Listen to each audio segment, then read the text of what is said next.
tem uma pergunta que o livro que a gente vai analisar hoje joga logo de cara.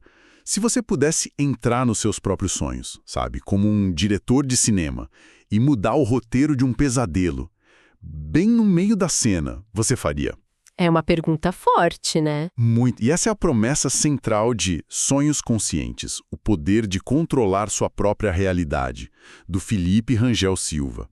E a nossa conversa hoje vai ser toda sobre isso. A gente vai mergulhar fundo nas fontes para entender se essa ideia de controlar nossa mente mais caótica é algo que dá para alcançar mesmo ou se é só, sei lá, ficção. A proposta é bem ousada, porque o autor, ele não trata o sonho como um simples resto do dia, sabe? Ele coloca o sonho como se fosse uma arena de treinamento. A ideia principal é que a vida é feita de sonhos, desejos, medos. A matéria-prima. Exato, a matéria-prima. E aí ele pergunta, e se a gente pudesse manipular essa matéria-prima conscientemente? Tipo, transformar um sonho de ansiedade num de vitória. Mas não é tão simples.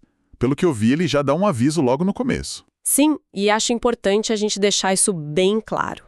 O livro promete, e eu cito, reflexões brutais, técnicas práticas comprovadas e avisos honestos. Ou seja, não é um truque de mágica, é treino, exige paciência, disciplina e, olha, uma boa dose de coragem para encarar o que mora lá no nosso inconsciente. Ok, então vamos começar a desembrulhar isso. A base de tudo, o ponto de partida do livro, parece ser uma ideia bem direta. Existe uma conexão total entre os nossos pensamentos durante o dia e o que acontece nos sonhos à noite. Uhum. Ele chega a dizer que os sonhos são uma mistura de convicção, indução ou extração de uma memória. O que quer dizer que tudo que a gente pensa, sente, vive, tudo isso vira o combustível para o mundo dos sonhos. Exatamente. Ele defende que não dá para ter uma mente caótica e ansiosa o dia todo e esperar ter sonhos, sei lá, pacíficos e controláveis à noite. A coisa tá toda interligada. Faz todo sentido. E ele vai além. O livro argumenta que um único pensamento negativo tem o poder de alterar a química do corpo todo. Então ele nos força a uma autoanálise bem direta, com perguntas do tipo: quanto tempo do seu dia você passa remoendo problemas? E quanto tempo você dedica a pensar em soluções ou em coisas boas? Então o que ele está dizendo é que o controle dos sonhos, na verdade, começa muito antes de deitar a cabeça no travesseiro, exatamente. Começa no meio do dia. Começa na forma como a gente lida com a nossa mente. Sei lá, às 2 da tarde de uma terça-feira. É isso.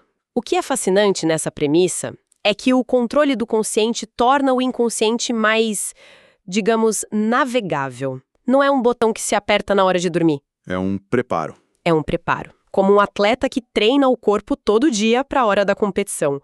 Aqui, o treino é mental, focado nas nossas reações diárias, nos nossos padrões de pensamento. Ok, isso prepara o terreno.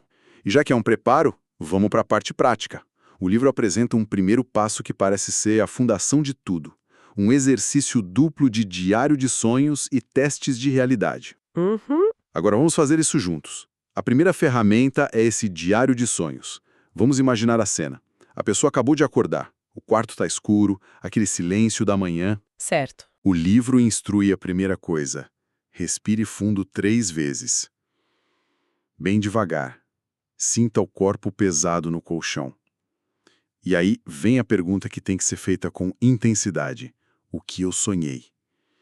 Que emoção ficou? Mesmo que seja só um fragmento, né? Exato. Ele diz para anotar tudo imediatamente. Imagens, sensações, cheiros.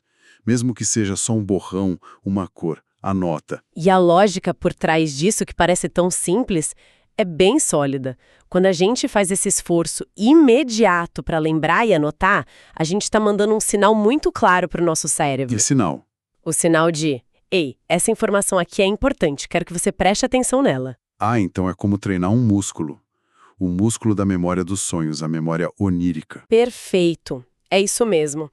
No começo, talvez a gente só lembre de borrões.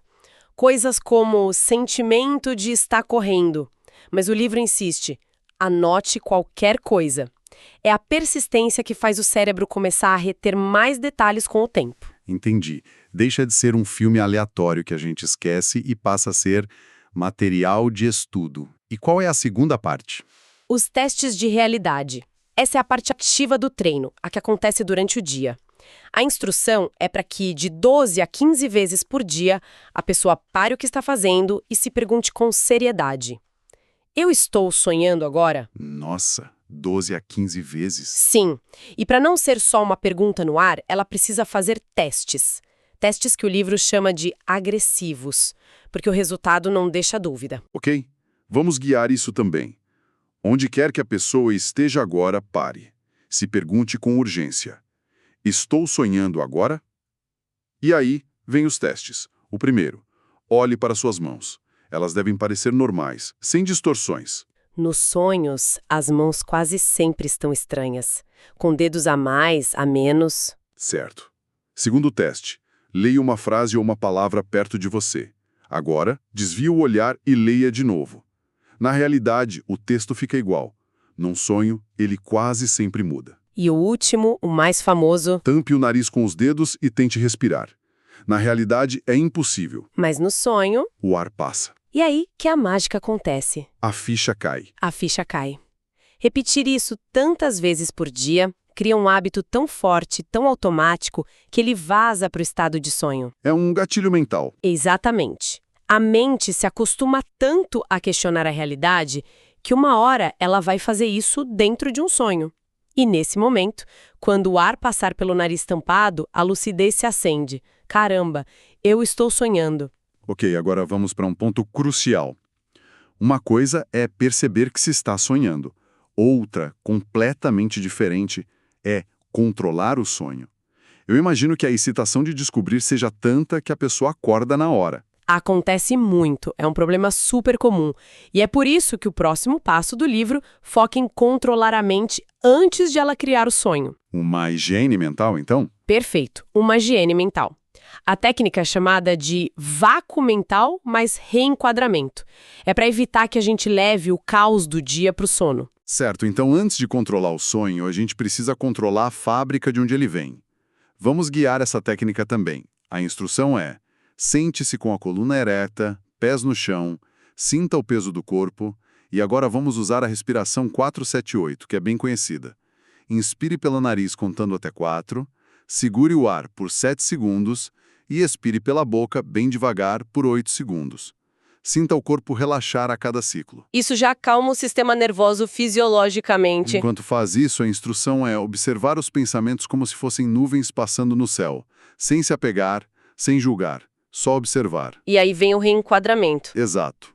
Quando um pensamento negativo surge, tipo, falei naquele projeto, o livro diz para perguntar de forma agressiva: isso é fato ou é uma ilusão?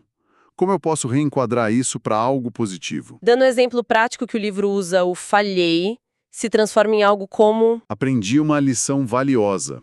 O que eu faço de diferente agora? exatamente. O que essa prática faz é criar um músculo mental.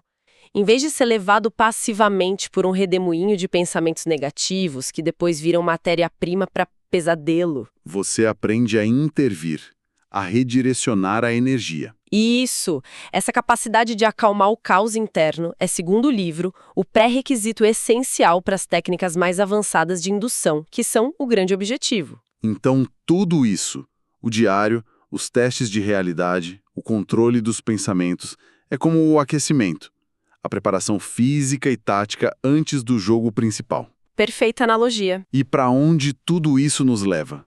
Qual é a técnica final para, de fato, entrar em um sonho de forma consciente? Nos leva à prática central do livro, que combina duas abordagens famosas. A mild, que já mencionamos, baseada na intenção, e a wild. Wild. Wake-induced lucid dream. Sonho lúcido induzido acordado. Exato. A ideia da wild é, essencialmente, manter a mente consciente enquanto o corpo adormece. É o salto direto da vigília para o sonho, sem perder a consciência no caminho. Isso soa quase impossível. Manter a mente ligada enquanto o corpo desliga? O que acontece nesse processo? O livro descreve em detalhes e enfatiza que é uma experiência intensa. É preciso entender o que está acontecendo para não se assustar. Conforme o corpo adormece, ele pode entrar no que é conhecido como paralisia do sono.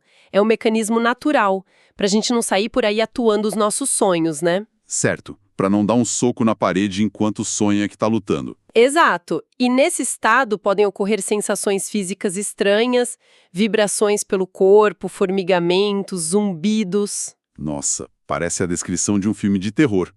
Muita gente se assustaria e desistiria na hora. Sem dúvida. E é por isso que o livro insiste tanto na preparação mental. A instrução é clara: não se assuste. Esses sinais não são perigosos. Pelo contrário, o livro os descreve como a porta para o sonho. São a confirmação de que o corpo está se desligando e a mente continua alerta. A porta. Gostei disso. Então o segredo é manter a calma e a intenção. Isso, observar tudo passivamente até que o cenário do sonho comece a se formar na sua frente. Certo. Então vamos para a jornada final, a imersão total que o livro propõe. Vamos construir a cena. Imagine-se em seu quarto, escuro, silencioso. Deitado de costas, braços ao lado do corpo, sem se mover.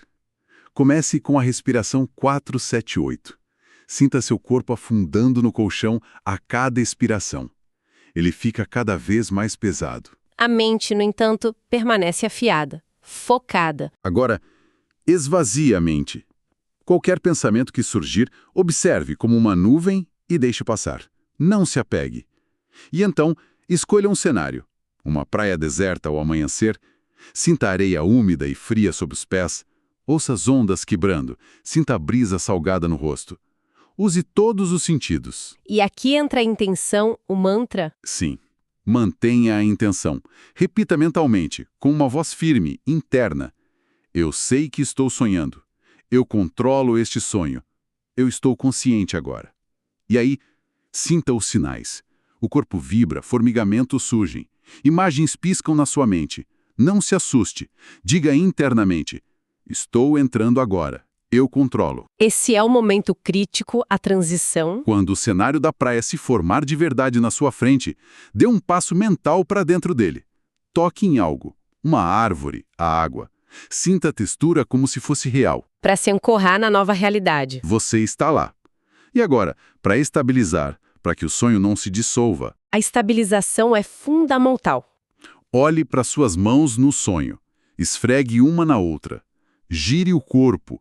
E, segundo o livro, diga em voz alta no sonho. Mais clareza agora. Mais controle agora. Essas ações engajam os sentidos dentro do sonho e os solidificam. A prática constante é o que torna a visualização real e o controle possível. É fascinante. É como aprender a pilotar o nosso próprio cérebro, de uma forma completamente nova. Mas o livro menciona algum risco? Você falou dos avisos honestos no começo. Sim, e ele toca num ponto muito importante. Sonhos podem ser viciantes. Viciantes? Pense, bem, a possibilidade de viver qualquer fantasia, de voar, de ter superpoderes, pode ser tão sedutora que a pessoa pode começar a preferir o mundo dos sonhos à realidade. O avisa sobre manter o equilíbrio, saber separar as duas coisas e usar a lucidez como uma ferramenta de autoconhecimento, de crescimento, não como uma rota de fuga da vida real. É um treino de dentro para fora. Exatamente. E a mensagem principal, no fim das contas, não parece ser sobre escapismo. É sobre usar o sonho como um laboratório seguro. Um laboratório. Sim, um lugar onde se pode confrontar medos, ensaiar conversas difíceis, explorar a criatividade sem limites. O livro argumenta que uma vitória conquistada nesse laboratório, como transformar um monstro de um pesadelo num aliado, isso reverbera para a vida real. Muda a forma como você reage aos monstros quando está acordado. Exatamente. É uma perspectiva muito poderosa. A ideia de que podemos reescrever nossos roteiros internos mais profundos. Sem dúvida. E isso me deixa com uma última reflexão. Algo que o livro inspira, mas não explora totalmente. Diga. Ele foca intensamente em como podemos impor a nossa vontade no mundo dos sonhos. Criar, transformar, controlar. Mas fica uma questão no ar, sabe? E se, depois de dominar todas essas técnicas, o maior poder não for o de controlar, mas sim o de soltar o controle? Como assim? O que aconteceria se, num estado de lucidez total, a gente escolhesse apenas observar, sem julgar, sem intervir? O que o nosso inconsciente mais profundo tem a nos dizer? Talvez a mensagem mais importante não seja aquela que a gente cria, mas aquela que a gente finalmente se permite ouvir.